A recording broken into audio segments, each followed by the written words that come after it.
Hello and good evening to all of you. Today we are here with our next session, that is the Focus Weekly session on Geography, Environment and Disaster Management, whereby we are going to discuss important topics from The Hindu, Business Line, Indian Express, as well as certain important environmental magazines like Down to Earth and Mongabe. Now, if you have gone through the newspapers for the last week, you must have seen this thing that not many topics were there in newspapers from geography environment section. Okay, so that is why in today's session most of the topics which we are going to discuss will be mainly from Down to Earth magazine, Mongabe, and one very important topic from the PRS. Okay, so the topic list which we are going to discuss is displayed on your screen. First we will discuss the UNICEF report.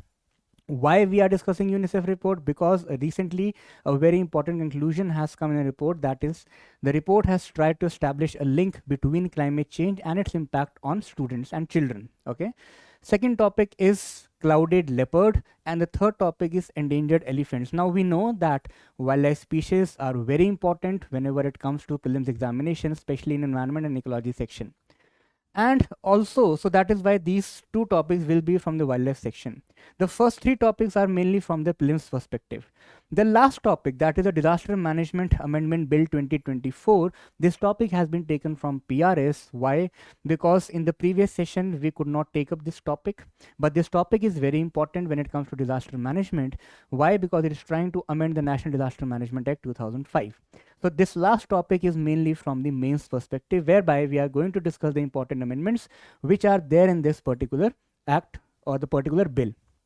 Okay, without wasting much time, let us begin with our first session. First topic. So this topic has been in newspaper, not in newspaper, in Down to Earth magazine, and the topic is in relation to the climate change conflicts and what are the major issues in the present times which the children are facing. So from the prelims perspective, if you go by the PYQs of UPSC which have been asked, you will see that most of the questions which are asked from the reports are basically primarily from just one perspective, that which organization is responsible for releasing which particular report. If UPSC wants to go further, the second level can come, that what is the theme of that report for that particular year, but it will be very factual. And the third thing is the important conclusion. If at all UPSC wants to ask, then it can ask, but otherwise mainly the publishing authorities are asked, right? So that is why in this relation, if we talk about this particular report, the UN report, so it is basically published by the United Nations Children Fund, that is UNICEF, right? And it basically has pointed out three important facts. Obviously report has a lot of things, but from our examination perspective and in the context of this presentation, there are three important findings. First, it says that the climate change is disrupting the children's lives. True. Why? Because climate change is basically impacting and altering virtually every system. If you talk about agriculture, if you talk about production of crops, so just taking an example, so we know that climate change is impacting the crop production. Okay, let us take the example of millets or maize, sugarcane, wheat, rice, anything. So if we know that because of the climate change, the agricultural productivity is getting down. Because of the climate change, the disease and the pest attacks are increasing. Because of the climate change, the water is getting scarce, and that is why the crops are not getting enough water. The desertification is increasing. All these things basically is leading to what? They are basically impacting the agricultural production, the crop quality also. So now if we understand this particular thing, so can't we imagine that if there is lower production of crops, if the quality of crops are getting compromised, then obviously there will be issues of malnourishment for the children. So that is how the children's health is impacted. Climate change induced disasters like weather extremities like cyclones, heat waves, cold waves in present times. These disasters are basically impacting children education because schools are closed. So if the schools are closed, children are not able to go to the schools. So how will they be taught? So this is the thing. Okay. So that is how the climate change is disrupting the children's lives. Second thing is the debt crisis. Now, in the COP29, we all have seen that to fight the climate change, we all require what? We require money. Okay. but climate finance is not there, developed world is not giving us. So developing countries and least developing countries, what is the last option? That they will go to the rich countries, they will go to the banks, they will get the money, they on some interest, that is the loan. So they will be under a debt. Some countries, for example China, are creating a lot of infrastructure in the name of disaster resilient infrastructure by providing debt to various African countries. So that is how, on one hand, the least developed countries and the developing countries are facing the issues of climate change. On the other hand, they are also facing the issues related to debt. So that is how it is again impacting the children's future. And in this very relation, you will see that around only 2.4% of the multilateral climate finance is allocated to child responsive initiatives. So yes, for example, developed countries promise that they will provide $100 billion per year to fight climate change to developing countries. First primary issue is that they have not provided that fund. Okay, अगर हम उसको छोड़ भी दें, if we talk about the different sections, so out of all the climate finance, obviously some portion has to go to agriculture, some portion has to go to health, some portion has to go to education, some portion has to go to women, some portion has to go to other vulnerable sections. When we talk about the vulnerable sections, what is the percentage which is going for the children development, for the children's help in context of climate change? It is just 2.4%. Okay, so it is a very meager amount which is going for the children responsive initiatives in the context of climate finance. Fine. So these are the important conclusions. When it comes to the way ahead, what this report tells. So this report first of all tells you that the countries first need to revise their NDCs, that is the national determined contributions must be revised. In Glasgow summit, we have seen that India as well as other countries came up with the updated NDCs. Okay, so in the Paris summit in 2015, we had a thing that this percentage of carbon dioxide sequestration will be done, this amount of trees will be grown. But as soon as we went to Glasgow summit, these NDCs were updated. Now the UNICEF is saying that if you have to talk about children also, okay, so you need to cater to this particular aspect and you need to update and revise your NDCs taking the children interest into account. Second important way ahead is that financing mechanisms are very critical, and that is why you need to develop other financing mechanisms. For example, you need to develop the green bond. Okay, you can go for the green finance. Similarly, the financial investment which you people have to devote should be in those areas which are focused towards climate change. For example, better town planning, sustainable urban development, water resource management, biodiversity conservation, resource conservation. So when you are allocating the finances, this should be taken care of. Okay. Third thing is the environmental, social and corporate governance. Because again, if you analyze the issue of climate change, you people will see that the large corporate, large business houses which are releasing, maybe they are corporates, maybe they are industrialists, doesn't matter. If they are releasing a lot of greenhouse gases via industries, or if they are consuming a lot of energy, in one way or the other way, the corporates and large industries are contributing to climate change. So there is a concept of corporate social responsibility, CSR. Similarly, even in India, SEBI has said that the corporates should go towards the environmental, social and corporate governance. So they should make some internal policies which will take into account the environmental governance also. So their responsibility towards environment has to be ensured. Okay. And the fourth important thing is that the climate litigation is becoming very powerful, and this is more important when it comes to the developing countries. Okay, so for the developing countries as well as the LDCs, climate litigation is rising area. For example, let's say if India is giving a subsidy on the solar panels to promote renewable energy, okay, so that is one way through which India can fight climate change. But if this decision of providing subsidy on solar panels is challenged by some developed countries like US in WTO, so obviously India needs its litigation power, India needs such kind of advocates which can justify that this is not trade distortion, but this is a step towards developing renewable energy, that is towards the sustainable development. True. So that is why climate litigation is becoming a powerful tool which is governing all this sector, and hence the developing countries should focus on it. Okay. Now this was all about this report. I don't think that the UPSC, if at all the question comes, will move more than this, the aspects which we have till now discussed. Okay.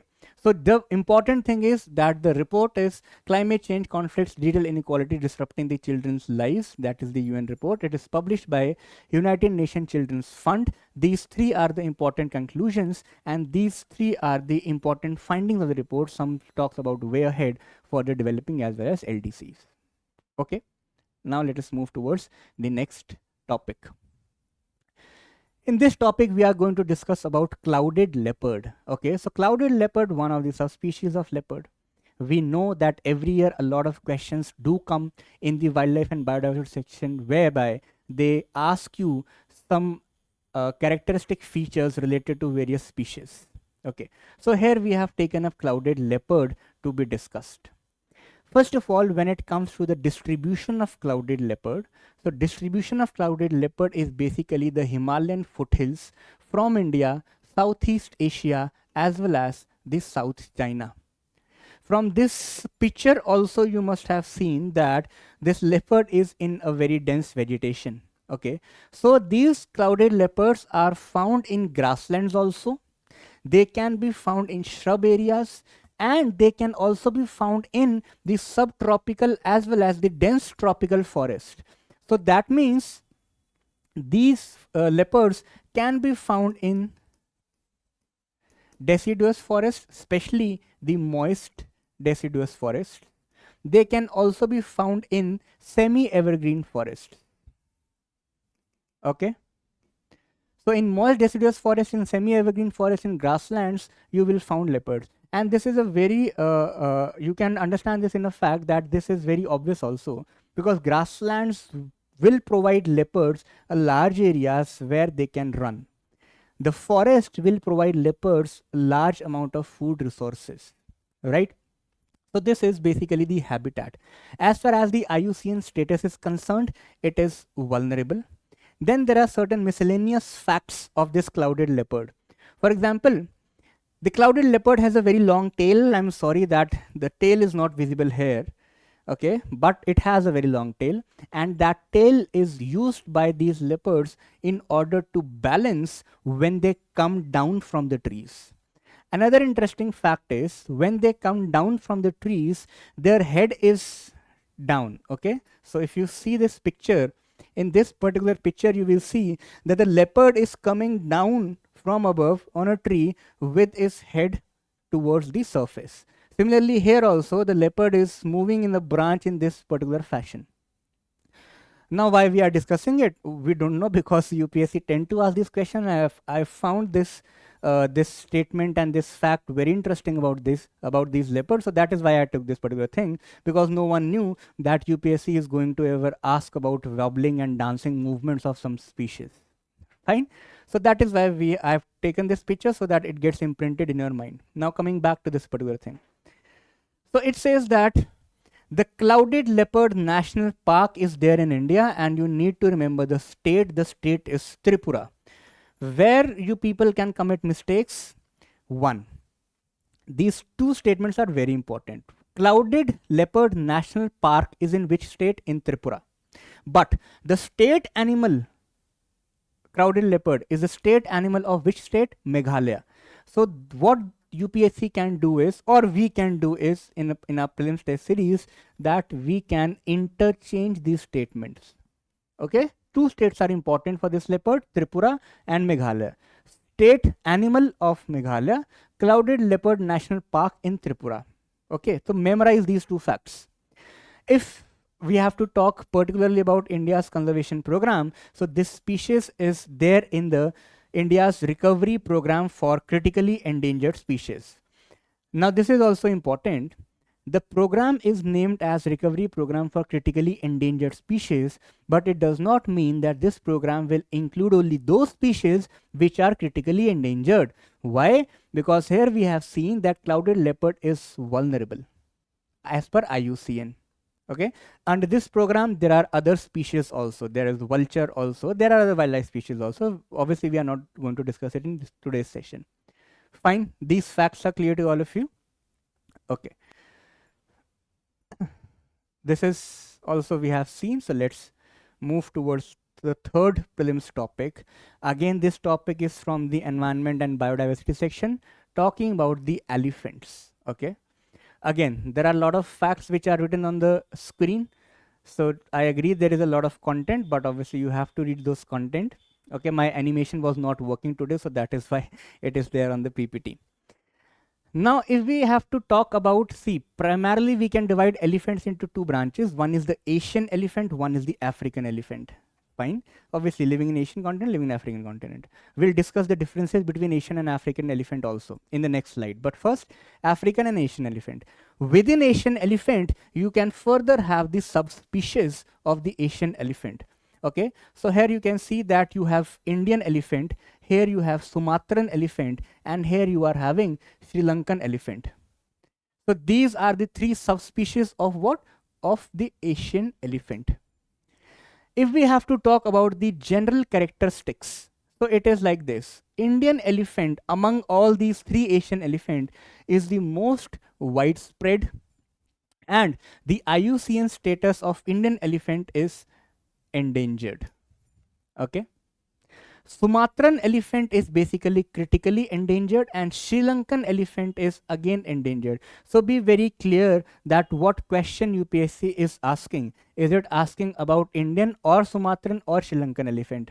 Because the IUCN status are different. For Indian and Sri Lankan it is same, but for Sumatran we have critically endangered. Okay, if we have to talk about general key facts, again there are certain key terminologies which are associated with elephant. For example, they are known as the gardener of forests.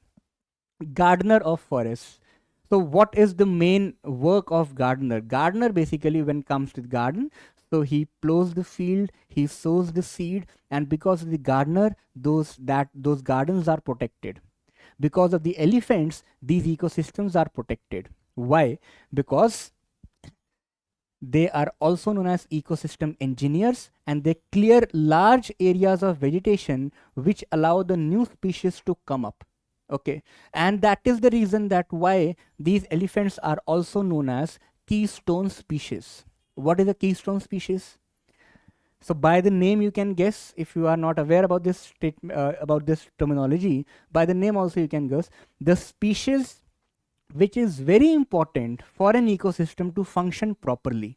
That is a keystone species. If you remove that species from the ecosystem, the balance of the ecosystem will be disturbed. If you remove the elephants from the forest, so forest ecosystem will be disturbed. Sustainability will be destroyed. There will be impact and cascading impact on the food web, on the food chain, as well as the physiology and behavior of almost every species. So that is why the elephant is a keystone species. If you remove the elephant, the vegetation will not get clear. If the vegetation is not getting cleared, the new species will not rise. If the new species is not rising, it is directly going to impact competition. If the competition is impacted, it is directly going to impact ecological succession. So remember, primary successions, secondary successions, so it will be impacted, and that is how the entire ecosystem will be disturbed. Fine. Then is, now one interesting fact about these elephants are that they are very intelligent. Okay? So not all animals are stupid. Not all humans are intelligent. So elephants are highly intelligent and they lead complex social lives. So that means elephants are social animal, just like us. Okay, so there are few animals which are not social, so they love to live in loneliness. They are the soul hunters. They do not move in groups. They do not have packs. Fine, but this is a social animal. Another interesting thing is that this elephant society is basically matriarchal. That means women is the leader of their groups. Okay, so they live in a groups of around 6 to 7 related females, and these are led by the eldest female, and hence we are saying that this is a matriarchal social organization. Okay, if we have to talk about habitats, so we are talking about elephants. Elephants require a lot of food. So in which habitats will they get a lot of food? Obviously in the forest areas, sometimes in grasslands also. Therefore, you will find these in grasslands to forests, including tropical evergreen forest. Much lot of food resources are there. Semi-evergreen forest, a lot of food resources. Moist deciduous forest, in dry deciduous forest, as well as in dry thorn forest. So now, it might happen that if this is given to you as an option in a statement or in question, you might eliminate this thing. But now, because we have discussed it, so try to memorize that they are also found in dry thorn forest. The facts are authenticated, directly taken from IUCN. So no challenge. Okay. So just memorize this particular thing. Rest all the ecosystems are very obvious for the elephants. Fine. These are the general key facts related to elephants. If we talk about the differences between African elephant and the Asian elephant, you will see the difference. Okay. For example, when we talk about the size, the size of the African elephant is greater and size of the Asian elephant is less. In India, you have Asian elephant, obviously. So size is less. That is why there will be differences in the weight also. Okay, just a crucial facts, typical facts. So no need to memorize the figure कि भाई इनका weight is between 4,000 to 7,000 kg and they weigh around 3,000 to 6,000 kg. Numerical figures are not important, but in general we can say that the African elephant size is, their height is also higher, their weight is also higher. Okay. Third important thing is see the size of the ears. Okay. So they have been named. If you see the shape of their ears, it is basically reflecting the shape of Africa also, right? So when you draw Africa, so you draw Africa like this. Okay, so the shape of their ear is somewhat resembling Africa, and they have very large ears. So that is why they are told as African elephant. On the contrary, when you see Asian elephants, just a minute. Yeah, you will see the size of the ear is relatively small. Fine. And another important fact, the difference between this African and Asian elephant is this. So here it is missing. So that is why when we talk about African and Asian elephant, these are the key differences. When it comes to the tusks, so African elephant, both male as well as female, are known to grow their tusks. When it comes to Asian elephant, only the male elephants can grow tusk. Sometimes female can also grow the tusk, but it is not a normal behavior. Okay. So in African, both both male and females can grow, but here only the males can grow. Fine. Yeah. So this was all about. Towards the end of this session, we shall be discussing the practice questions also. Okay, so here we will be discussing the practice questions also, and there are a lot of questions. So, but obviously after going through all this session, then we'll discuss them. But first, let us see the last important topic, which is the Disaster Management Amendment Bill 2024. This topic we are going to discuss in detail, that too in the mains perspective. But you will understand the important amendments of this bill only when you know the act. Fine. So when we talk about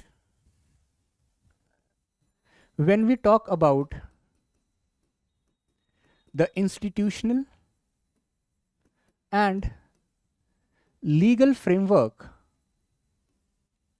of disaster management in India, so what is the institutional and legal framework for disaster management in India? The institutional and legal framework of disaster management in India is governed by National Disaster Management Act 2005. If I ask you a question, in which list of the Constitution the disaster management is mentioned? It is the union list, or the state list, or the concurrent list. In which list do you find the mention of disaster management? Okay, so you don't find the mention of disaster management in any of these three lists. So obviously, if you don't find the mention in any of these three lists, so that means it goes to the residuary powers. The residuary powers of the union government. From this particular fact, the issues start rising. So that is why when we see that what are the criticisms of the institutional legal framework in India, we see that when it is going into the residuary list, that means that the center is the authority which is dealing in this particular aspect in India. But we also know, just use your common sense, that if the cyclone has hit any particular region in India, so obviously the state government will be the first one to respond, na, compared to the central government, the union government, right? If any particular state, let's say in Uttar Pradesh, if any particular area is facing drought, then what will happen? Uttar Pradesh is the government, the state government will be the first responder to act. Fine. Are you getting it? So that is why just few days, I guess just yesterday also in the Kumbh Mela there was a fire outbreak. So which government is going to come first? Whether it will be the state government or it will be the union government. Are you getting it? So same is true for all the natural disasters. If the earthquake is taking place in Uttarakhand, if the floods are taking place in Kerala, if the cyclone is coming to hit the coast of Andhra, if tsunami is hitting Odisha, if heat wave is hitting Rajasthan, state government will be the first one to respond. So that is why the experts believe that first of all, one major suggestion is that disaster management should be kept in the concurrent list, not in the state list, because center support is also required. A lot of disasters are basically pan-India national and they can cross from one state political boundary and it can spread to other states also. For example, when there is a flood, so all the basin states of the river are impacted, right? So there you require center's role. So that is why the concurrent list, in concurrent list you can have disaster management, and this is also advocated by the second ARC report. There are other suggestions also which we'll discuss just few minutes later. Okay, so when we talk about, coming back to the thing, institutional legal framework, the NDMA Act 2005 is the sole source which draws this framework. Now we shall be moving towards the important agencies. I hope that this is clear to all of you, right?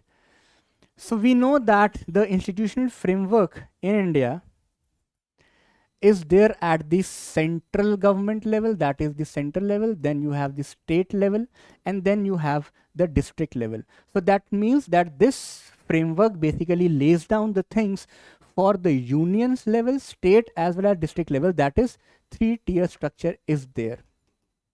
Fine. At the central level, you also have National Disaster Management Authority, NDMA, which is chaired by the Prime Minister of India. We know this. Okay. And then you have NEC, that is National Executive Committee. This National Executive Committee is chaired by Union Home Secretary. So obviously it is a bureaucratic body because you will be the people who will be doing the work. Okay. So the broad guidelines of disaster management is given by central government. Fine. The broad guidelines. When it comes to NDMA, so because it is chaired by Prime Minister, so NDMA is basically the approval of various plans, and sometimes NDMA can also make their own plans. Okay. Basically, the primary work is done by the National Executive Committee. Okay. So all the plans which are prepared, for the disaster management are prepared by NEC, chaired by Union Home Secretary, as well as it has the secretaries of all the other relevant departments. Fine. Ministry of Home Affairs is the nodal ministry. This is the nodal ministry. This is the nodal agency and this is the nodal ministry. MHA basically deals with all the issues related to disaster management. Okay. So there was a time when agriculture ministry used to do that because at that point of time, only droughts and floods were the important disasters. And we just thought that only droughts and floods will come into India. Later on, after the Bhuj earthquake in Gujarat and then the tsunami came, and after that these two were the major watershed events after the Bhuj earthquake 2001 and tsunami 2005, which led to the formation of the present legal and institutional framework. Fine. So that is how. At the center level, you also have NIDM and NDRF. NIDM basically is the National Institute of Disaster Management. National Institute of Disaster Management. So obviously it is there for developing human resources, for conducting various researches, and helping the NEC to frame the plans. Fine. If there is a disaster, so obviously you need to have a force also. So you have NDRF, National Disaster Response Force, coming under MHA, and it is the general supervision. The general supervision is under NDMA. This almost similar things are replicated at the state level than at the district level. So in state level, you have State Disaster Management Authority chaired by Chief Minister. At the district level, you have District Disaster Management Authority. So here you have the important roles of District Magistrate, DM, as well as the chairman of Zilla Parishad. Okay. So this is a 3-tier structure which is laid down. What is the issue in this structure? First is the overlapping authorities. For example, talk about MHA. So MHA is guided by the central government. It is also guided by the NDMA. NDRF is coming under MHA, and general supervision is there with the NDMA. So here you are having Home Minister, here you are having Prime Minister. NDMA is also responsible for preparing plans. NEC is also responsible for preparing plans.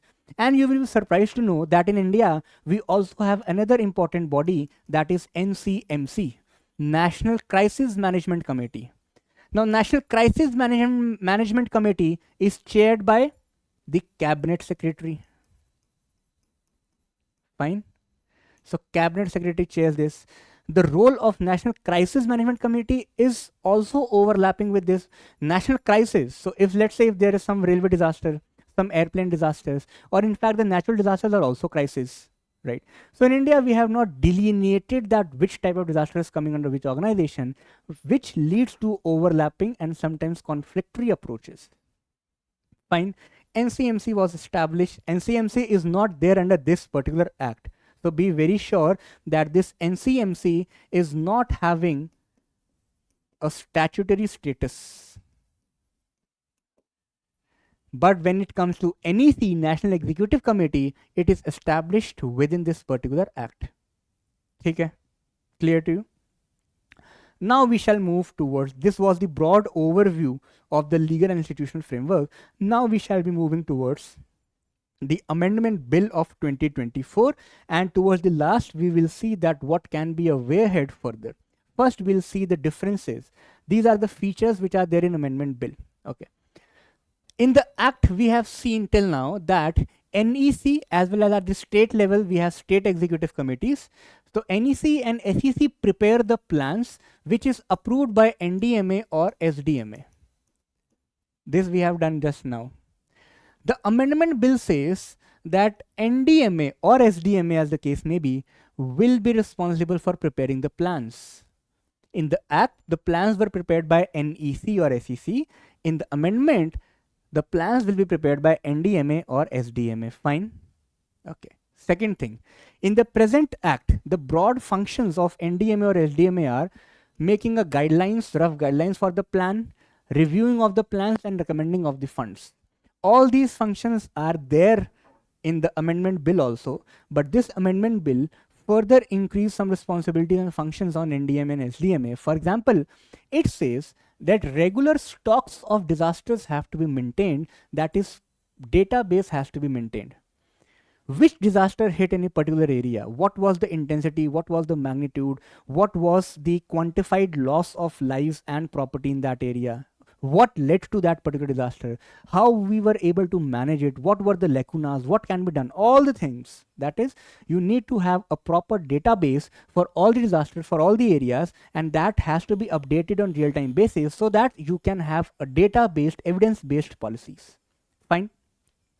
Next, it says that there has to be some minimum standard of relief. So if a flood has impacted any particular region, so you cannot just barely give them 2 chapatis and 1 katori dal and then say that we are providing the relief measures. No, there has to be some minimum standard of relief.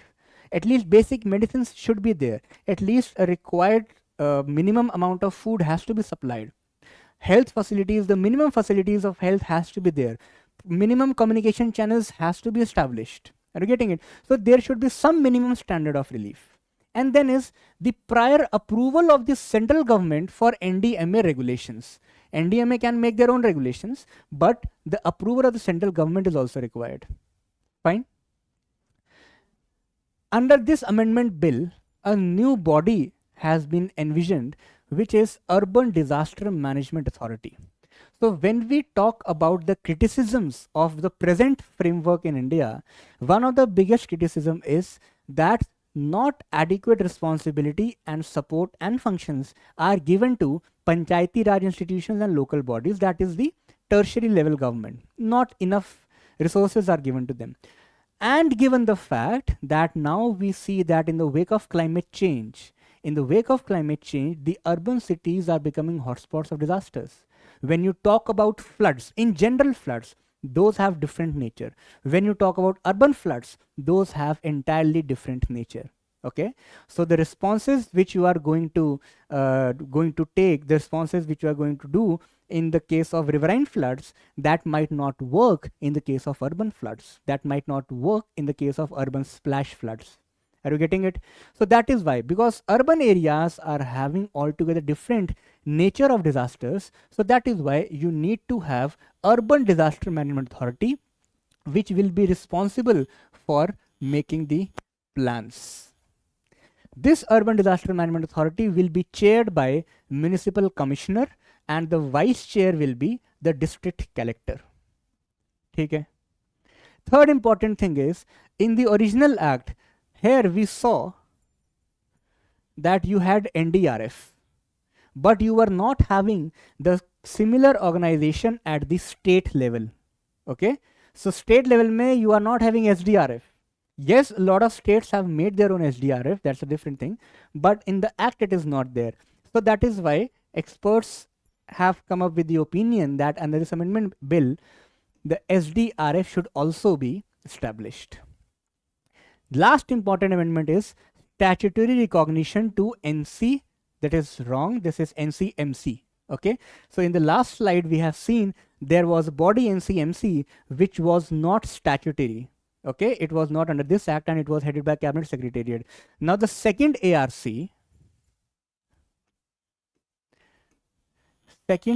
report said, it gave the recommendation that you replace NEC, National Executive Committee, replace it by NCMC. So replacement has not been done yet, but it has said that statutory recognition to NCMC has to be given, should be given. This bill obviously is not passed. It is there in Rajya Sabha. It is passed by Lok Sabha. It is there in Rajya Sabha. New amendments might come. So obviously then we'll prepare it. As of now, this information is enough for you people. Now come to the last leg of disaster management, that what recommendations should you people can give in your way ahead as a strategy to way ahead in your answers. So the first and the most important thing is categorization of disasters should be done. These recommendations are also taken from the second ARC report. Categorization of disasters, that means which disasters are national in nature, which are state, and which are restricted to the district levels. Why this is important? Because we should know that if the disaster was national, then the union government was accountable. If the disaster is within the state, then the state government is accountable. Okay, so and if it is district, and district administration is accountable. So basically, in order to have adequate and proper response as well as to ensure accountability, we need to have a categorization of disasters, right? Second important thing is the primary responsibility, as we have discussed, should lie with the state government. The central government should play the supporting role. It can provide technical assistance, financial assistance, logistical assistance to the state governments, but the primary role should be played by the state governments. So they need to be given adequate power. when we talk about this amendment also, here also we are saying that NDMA will prepare plan. Still, the critics say that this is still a centralized tendency. So you need to decentralize this approach. Okay, so that is why state government should come. Replace NEC with NCMC. Again, we have discussed, given by second ARC. Then it says that water should take as a center stage. So when you are making policies, take water into account. Why? Almost every disaster is somehow associated with water. For example, floods, lot of water; droughts, lack of water; cloudburst, water; tropical cyclones, water; landslides can also have water; glacial lake outburst, flood, water. Are you getting it? Tsunami, water. Okay, and then groundwater extraction and formation of dead zones, again related to water. So that means the water should take a center stage. Next is the role of PRIs should be strengthened. Okay, the local bodies, Panchayati Raj institutions, urban local bodies, they should also be given adequate funds and resources in order to tackle with the disasters.